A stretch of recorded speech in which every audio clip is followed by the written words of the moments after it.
The 1986 NBA draft had some of the most talented players in college basketball. This draft included Ron Harper, Dennis Rodman, Del Curry, and many more. Among all these skillful players was a young talented man who was easily the best player of the class. This 22-year-old forward from the University of Maryland was best known as Len Bias. Now I don't want to get into too much detail before starting the video, but let me just say that this video is a mixture of a story and a comparison of two players. So let's begin. Welcome to NBA Insider.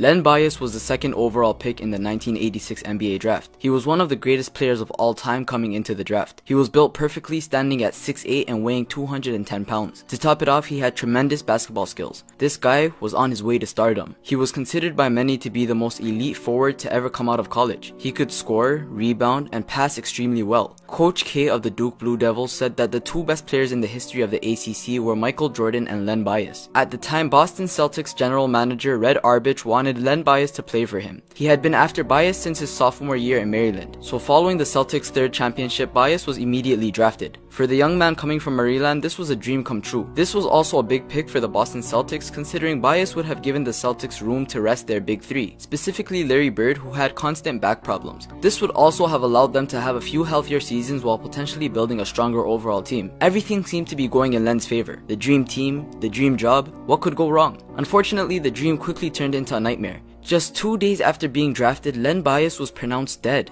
He was 22. Less than 48 hours after being drafted, Len said he was going out to celebrate his success with his former college friends. The following morning at 6:57 a.m., he was found on the floor of his room without a t-shirt and with no signs of movement. At first, his friends and teammates assumed that he was having a seizure. Paramedics were called and they came into the room in an attempt to revive him. Eventually, they had to take him to Leland Memorial Hospital. Just like that, he went from celebrating being picked number 2 in the NBA draft to being found unconscious and hoping he'd still be alive. News reporters, family, and friends were starting to show up at the hospital. Everyone started crying. At first, it went from Len Bias died to Len Bias died from a cocaine overdose. The entire basketball world was devastated. What happened? Nothing was making sense. Many couldn't comprehend his death. Even Larry Bird, Len's soon-to-be teammate, commented on his death, describing it as the cruelest thing I've ever heard. And that was the sad truth. A couple days following his death, doctors would announce that his official cause of death was cardiac arrhythmia. This condition was commonly related to the usage of cocaine. There were no other drugs or alcohol found in his system. Even though cocaine was a popular drug used and abused by many athletes at the time, it still came as a shock to many. But it was a hard truth. The news of a cocaine overdose turned the case into a criminal investigation. On June 30th, 1986, the Boston Celtics would honor Len Bias in a memorial service by giving his mother the number 30 jersey he never got a chance to wear. Before his death, Celtics scout Ed Badger said Len Bias was the closest thing to Michael Jordan to come out in a long time. Despite this statement, it's impossible to say whether or not Bias would have been better, let alone equivalent to Michael Jordan, especially in the NBA. By the time Bias was drafted, Michael Jordan was already building a name for himself, since he was drafted earlier in 1984 to the Chicago Bulls. By that time, Jordan had already won the Rookie of the Year in 1984-1985. However, since Jordan had missed most of the 1985-1986 season with a broken foot, it's hard to say whether Bias could have caught up or not. But one thing's for sure, the two were the talk of the town when it came to college basketball. Jordan's performance in college was solid. Both he and Len Bias would be compared as equals at the college level. These two were young, amazing basketball players, and the entire basketball community was aware of this. Jordan and Bias were without a doubt college basketball legends that had ridiculous amount of talent. Even Duke head coach Mike called the duo the two greatest players to ever play in the ACC. He would also say, Len was an amazing athlete with great competitiveness. My feeling is that he would have been one of the top players in the NBA. He created things. People associate the term playmaking with point guards, but I consider a playmaker as someone who can do things others can't,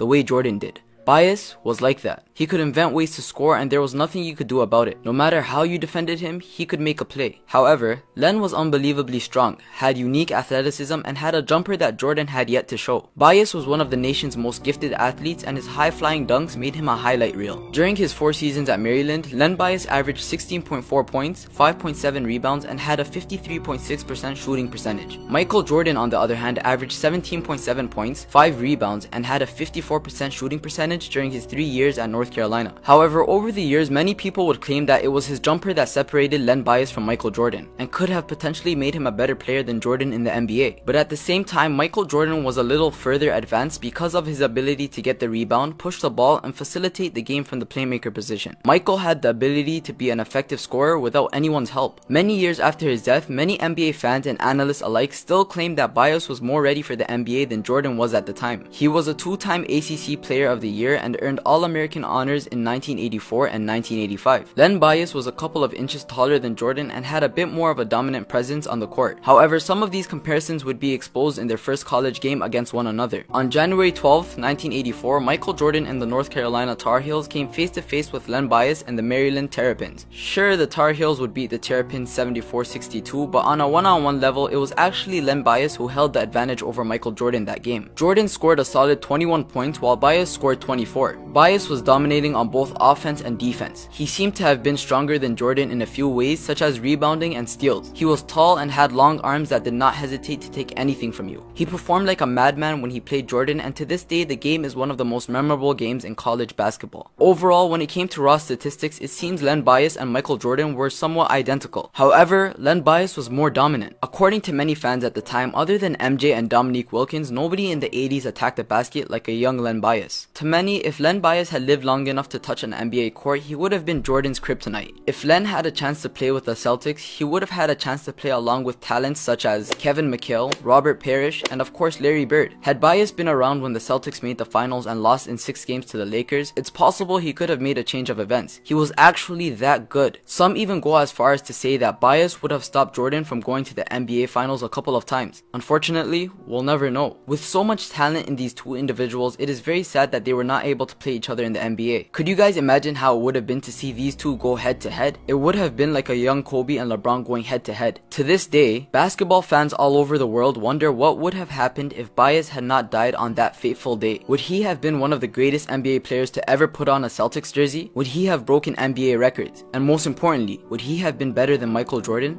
We'll never know. And that concludes the video. Nowadays in the modern NBA, we have players like Kobe Bryant and LeBron James to compare to Michael Jordan. But Len Bias was someone who many weren't hesitant in mentioning as the better of the two. Just kind of makes you wonder what the NBA would have been like had he still been around. As always, if you enjoyed this video and would like to see more content, make sure to leave a like and subscribe. If I made any mistakes or missed anything that you felt should have been included, let me know. Also, if you have any recommendations for future videos, such as interesting stories or topics like this, please feel free to leave them in the comment section down below. As always, thanks for watching NBA Insider.